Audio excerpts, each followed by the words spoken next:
everyone! Hello! I'm at GC. Oh my God, hindi ko alam kung anong place to. So, ayun. Okay. Salamat. Okay. So, ito yung order ko. Salamat po. Ayun. So, nagpunta lang ako dito sa place para mag-vlog. So, hello everyone! So, good morning sa inyo lahat. It's 10 o'clock in the morning today. And I want to share something about love. Yun ang topic ko for now. So, ano ba ang ibig sabihin ng Diyos ay pag-ibig? So, una sa lahat, titingnan natin kung paano ipinaliwanag ng salita ng Diyos, ang salitang pag-ibig. So, at pagkatapos ay titingnan naman natin ang ilang paraano pa magamit natin dito patungkol sa Diyos. So, ang pag-ibig, ano ito? Ito ay matyaga at mabait. Ang pag-ibig ay hindi naiinggit. Ang pag-ibig ay hindi nagmamapuri at nagmamataas. Hindi ito nag-uugaling mahalay. Hindi ito naghahangad ng sariling kapakinabangan. Hindi madaling magalit at hindi nag-iisip ng masama. Hindi ito nagagalak sa kalikuan, kundi nagagalak sa katotohanan. Ang pag-ibig ay nagtatakip ng lahat ng bagay. Ito ay naniniwala sa lahat ng bagay, umaasa sa lahat ng bagay, nagbabata ng lahat ng bagay. Ang pag-ibig ay hindi nagwawakas. Hallelujah! Kung mayroong paghahayag, ang mga ito ay lilipas. Kung may pagsasalita ng mga wika, sila ay titigil. Kung may kaalaman, ito ay lilipas. According to 1 Corinthians 13:4-8. So ito ang paglalarawan ng Diyos sa pag-ibig. At dapat ding ito ang maging layunin ng mga Kristiyano. So kahit nasa proseso pa tayo ng pagpapagbanal, ang pinakadakilang paghahayag sa atin ng pag-ibig ng Diyos ay ipinakita sa John 3:16 at Roma 5:8.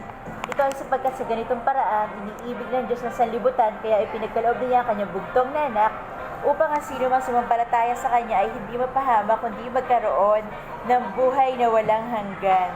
Ngunit ipinakita ng Diyos sa kanyang pag-ibig sa atin nang tayo ay makasalanan pa. Si Kristo ay namatay para sa atin. Makikita natin sa mga talatang ito na pangunahing layunin ng Diyos na makasama niya tayo sa kanyang walang hanggang tahanan sa langit. Gumawa siya ng daan upang maging posible ito sa pamamagitan ng pagbabayad sa kasalanan, sa ating mga kasalanan.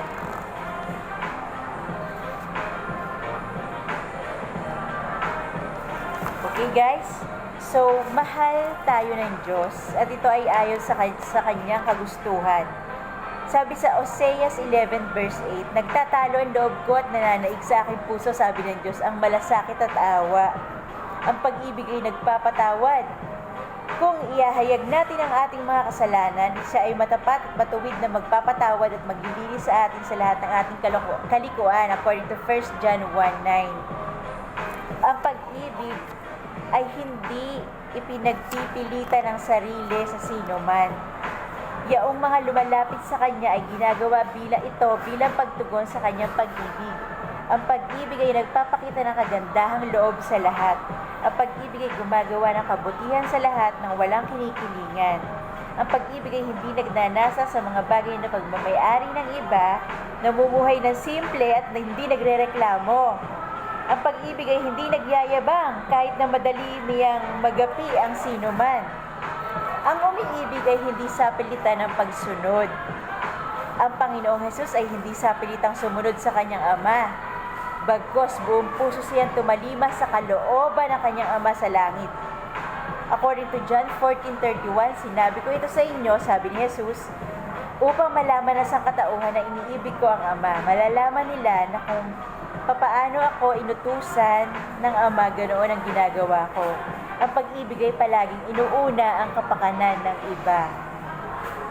So, ang maikling paglalarawang ito sa pag-ibig ay nagpapakita ng isang buhay na hindi nakasentro sa sarili. kamangha-mangha na binigyan ng Diyos ang mga tumanggap sa kanyang anak ng kakayahang umibig na kagaya niya sa pamamagitan ng kapangyarihan ng banal na espiritu. Ito ay isang napakalaking hamon at pagpapala. Hallelujah! So, tingnan ng John 1:12, 1 John 3:1, 23 and 24. So, that's it guys. Yun ang love, ang pag-ibig. Ayun. So, sana natutunan natin ang magandang bagay na ito sa pamuhay natin. Cause, sayang ang blessing. Nandito ang blessing sa pag-ibig na ito na tinuturo ng Diyos sa atin. Okay guys? So, I'm here.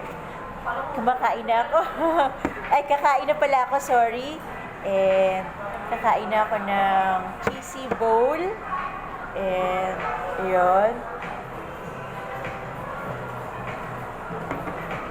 And, just wanna say, thank you for everything, God, sa lahat ng blessings na binigay mo sa akin. And, eto na. So, that's it. That's it, Pansit. So, tapos na tayo. So, this is Mami Ria Palmaragas, wishing you the best in life and see you next time. Bye, everyone! Bye! Kakain na ako. Yun. Cheers!